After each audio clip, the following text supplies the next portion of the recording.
क्या उच्च के गुरु आपकी किस्मत बदल सकते हैं? आइए जानते हैं। मीन राशि वालों के लिए देवगुरु बृहस्पति का कर्क राशि में गोचर आपके 5th house of creativity, education, children and self expression में होगा। यह गुरु का सबसे शुभ स्थानों में से एक स्थान माना जाता है, इसीलिए गोचर कई पॉजिटिव अपॉर्चुनिटीज आपकी लाइफ में लेकर आ सकता है। इस समय जो स्टूडेंट्स जो स्टूडेंट्स है जो पढ़ाई कर रहे हैं, कॉम्पिटेटिव एग्जाम की प्रिपरेशन कर रहे हैं या लर्निंग रिलेटेड एक्टिविटीज में हैं, उन्हें अच्छे रिजल्ट्स मिल सकते हैं। Creative field, content creation, teaching, writing, art, music, dance या किसी भी टैलेंट बेस्ड वर्क में सफलता के अवसर बन सकते हैं।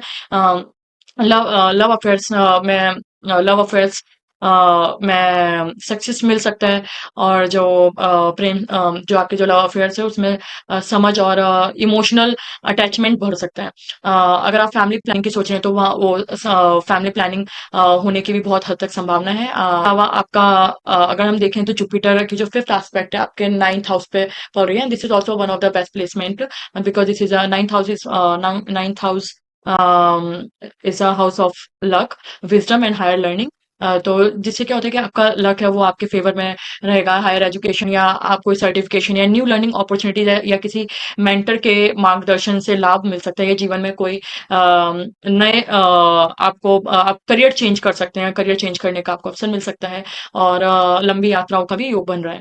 अगर हम देखें आपकी जुपिटर की जो 7th एस्पेक्ट है वो आपके 11th house of gains and future goals पर पड़ेगी, जिससे आपके इनकम के न्यू सोर्सेज बनने की संभावना रहेगी। लंबे समय से जिन गोल्स पे आप काम कर रहे थे उसमें प्रोग्रेस देखने को मिल सकती है। नए लोगों से जुड़कर लाभ मिल सकता है। फ्यूचर प्लानिंग को आप आगे बढ़ाने के अवसर पर आपको आप जो फ्यूचर प्लानिंग करो उससे वो आपकी कई हद तक सक्सेस हो सकती है, वो आगे बढ़ सकती है। अगर आप करियर से रिलेटेड कोई भी फ्यूचर प्लानिंग या बिजनेस से रिलेटेड कुछ भी कर रहे हो तो। अगर इसके अलावा हम जुपिटर की जो 9th एस्पेक्ट देखें वो आपके first house of personality and self growth पर पड़ेगी, जिससे आत्मविश्वास बढ़ सकता है और व्यक्ति में जो आपका जो व्यक्तित्व है वो बहुत अट्रैक्टिव और पॉजिटिव हो सकता है।